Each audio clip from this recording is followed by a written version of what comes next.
Brakes not working. The world is not the same anymore.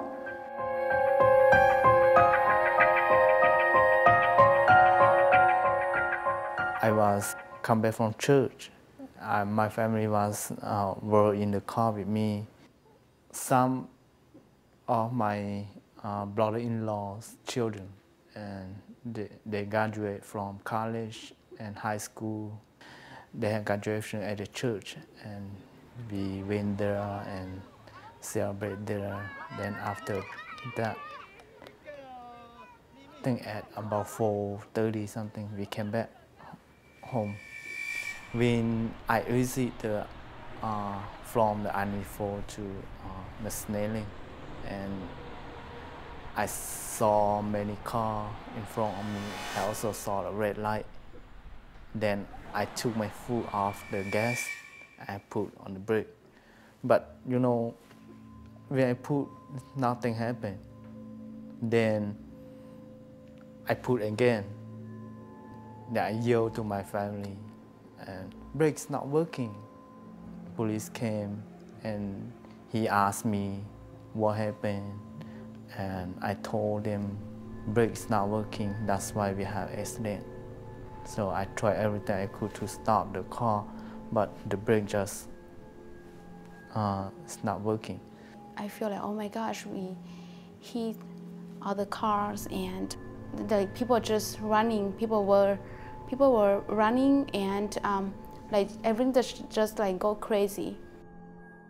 My daughter was crying, and I hold her, and I check my father and my brother and check my wife. I very scared, and I worry about my family in the car.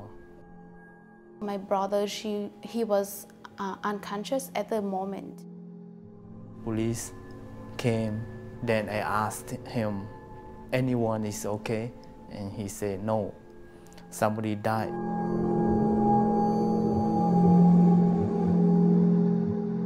At that moment, I'm very sad about that.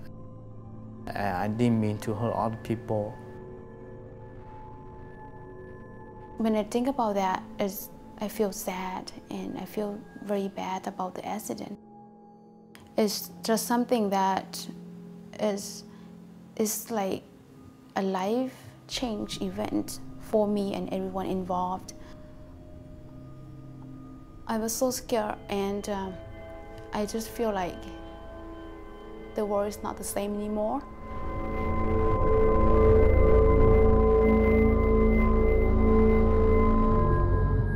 The Lee's 1996 Toyota Camry slammed into the back of an Oldsmobile Sierra.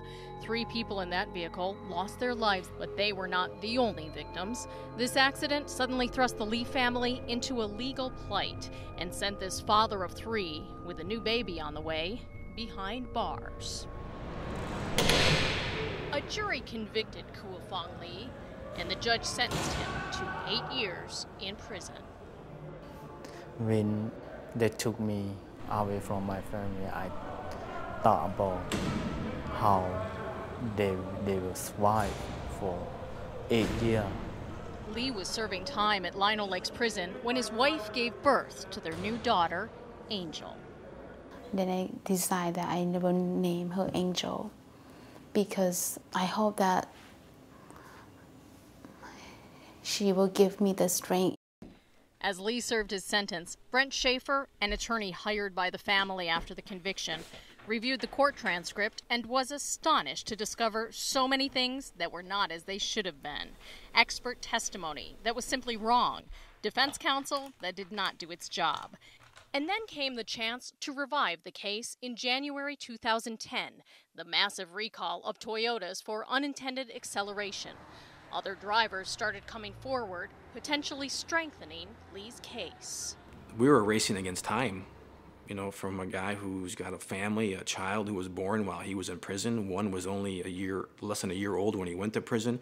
You know, this man was losing precious time with his family. So we were in a great hurry to get this brought before a judge. Meanwhile, a lawyer from Corpus Christi was representing the families in the Oldsmobile in a possible civil case.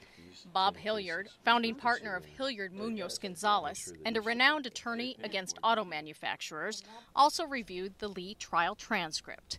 With 30 years of experience trying cases, he asked, has anyone thought of getting Lee out of jail?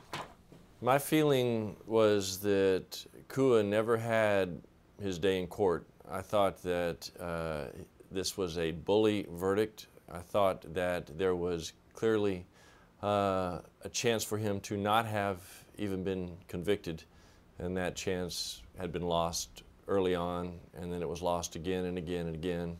Hilliard joined Schaefer and the pro bono legal team, which partnered with the Innocence Project, all united in their belief that Lee should be freed.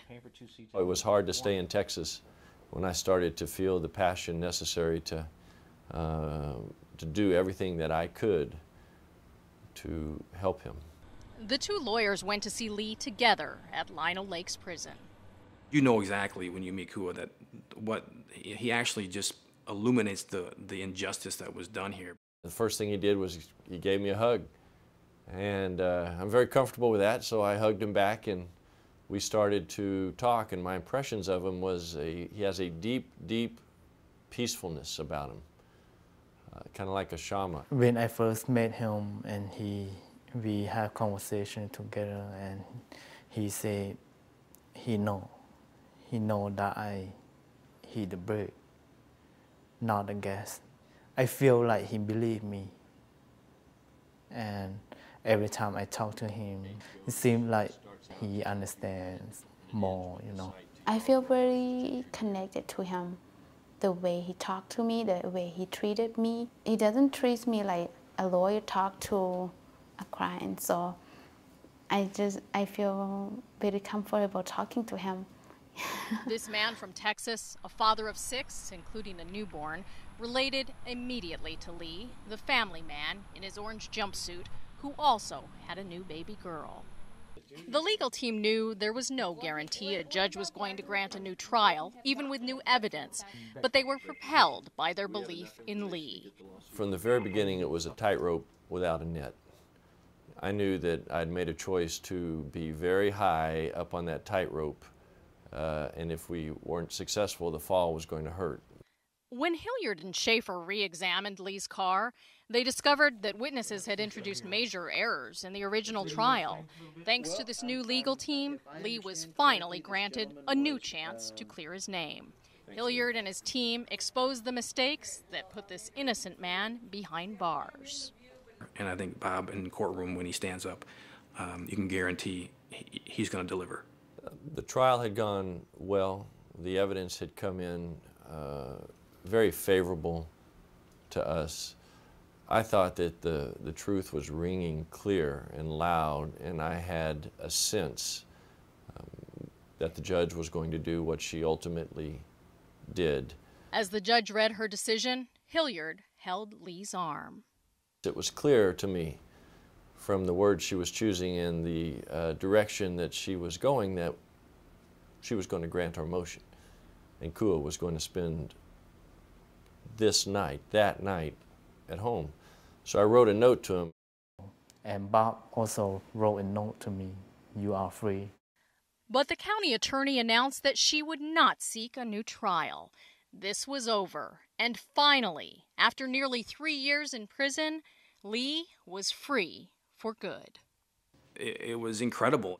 You know, hours earlier, we met with him in a cement cell with a steel door on it. And, an hour later, he's hugging his wife coming out of a jail cell. It's raw emotion. It doesn't get any rawer than that. This is my dream.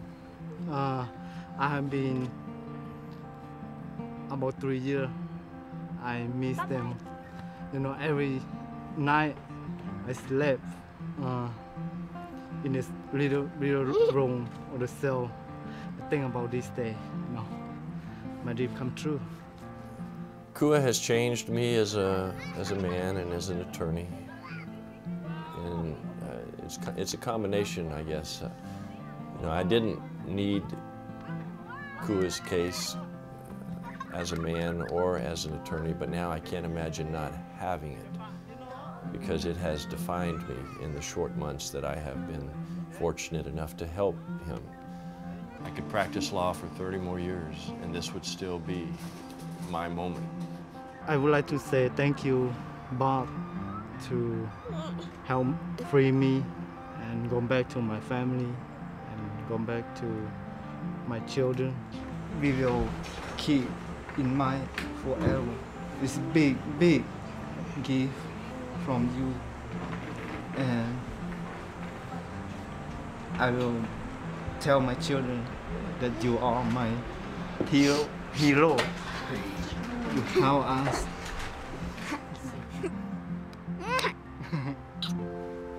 Love you. I love you too.